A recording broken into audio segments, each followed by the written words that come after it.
పండు మిర్చి పచ్చడి. పండు మిర్చీలు మంచివన్నీ ఏరుకొని తూడ్చిపెట్టుకున్న మిరపకాయలు. పండు మిర్చీలు 2 కేజీలు. 2 కేజీల మిర్చీలకు 200 గ్రాముల చింతపండు, దొడ్డుప్పు, 2 స్పూన్ల పసుపు. పండు మిర్చీలకు ఈ తొడిమలన్నీ తీసేసుకోవాలి.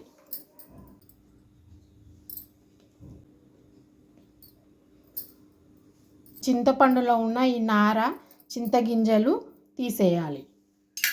తొడిమెలు తీసేసిన పండు మిరపకాయలు చిన్న ముక్కలుగా కట్ చేసుకోవాలి.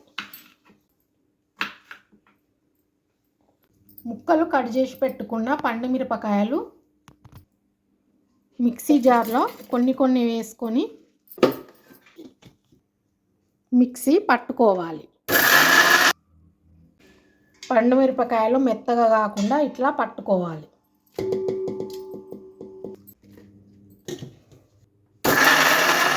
మొత్తం పండు మిర్చీలు ఇట్లనే పట్టుకోవాలి. మొత్తం పండు మిర్చీలు ఇట్లా పట్టుకున్నాక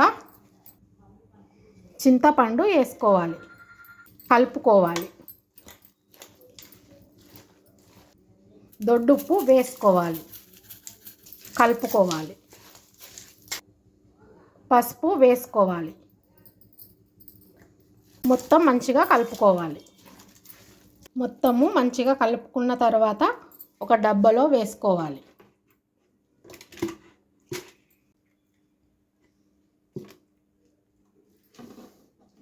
మొత్తము డబ్బాలో వేసుకున్నాక మూత పెట్టుకొని పక్కన పెట్టి 3 రోజులు ఊరనివ్వాలి. ఊరబెట్టుకున్న పండు మిర్చి గిన్నెలో వేసుకోవాలి. స్టవ్ వెలిగించి కళాయి పెట్టుకొని మెంతులు, జీలకర్ర వేంపుకోవాలి. జీలకర్ర, మెంతులు ఎర్రగా వేంపుకొని బంద్ చేసుకోవాలి. స్టవ్ ప్లేట్లో పోసుకొని చల్లారబెట్టుకోవాలి. జీలకర్ర, మెంతులు మిక్సీ జార్లో పోసుకొని మిక్సీ పట్టుకోవాలి. వెల్లుల్లిపాయలు మిక్సీ జార్లో పోసుకొని మిక్సీ పట్టుకోవాలి.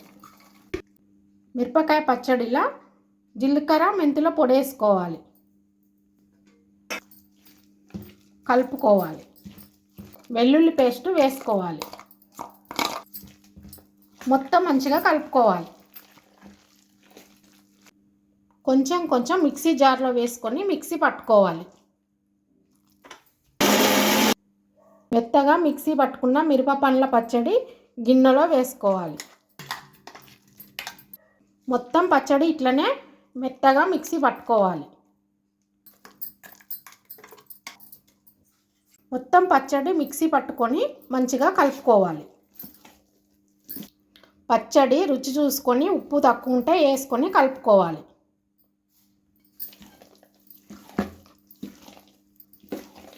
పచ్చడి పోపు పెట్టుకోవడానికి కావలసినవి: కరివేపాకు మంచిగా కడిగి ఆరబెట్టుకోవాలి. జీలకర్ర, ఆవాలు, వెల్లుల్లిపాయలు, మినప్పప్పు, శనగపప్పు. స్టవ్ వెలిగించి కళాయి పెట్టుకొని పచ్చడికి సరిపడినంత నూనె పోసుకోవాలి. ఆయిల్ వేడైంది. మినప్పప్పు, శనగపప్పు వేసుకోవాలి, వేంపుకోవాలి. వెల్లుల్లిపాయలు వేసుకోవాలి. పప్పు, ఎల్లిపాయలు కొంచెం ఎర్రగా వేంపుకొని జీలకర్ర, ఆవాలు వేసుకోవాలి, కలుపుకోవాలి. కరివేపాకు వేసుకోవాలి. మొత్తం ఎర్రగా ఫ్రై అయింది. స్టవ్ బంద్ చేసుకోవాలి. కొంచెం పసుపు వేసుకోవాలి, కలుపుకొని చల్లారబెట్టుకోవాలి. చల్లారబెట్టుకున్న పోపులో మిరపపండు పచ్చడి వేసి కలుపుకోవాలి. పచ్చడి మొత్తము మంచిగా కలుపుకోవాలి. మిరపపండు పచ్చడి రెడీ అయింది.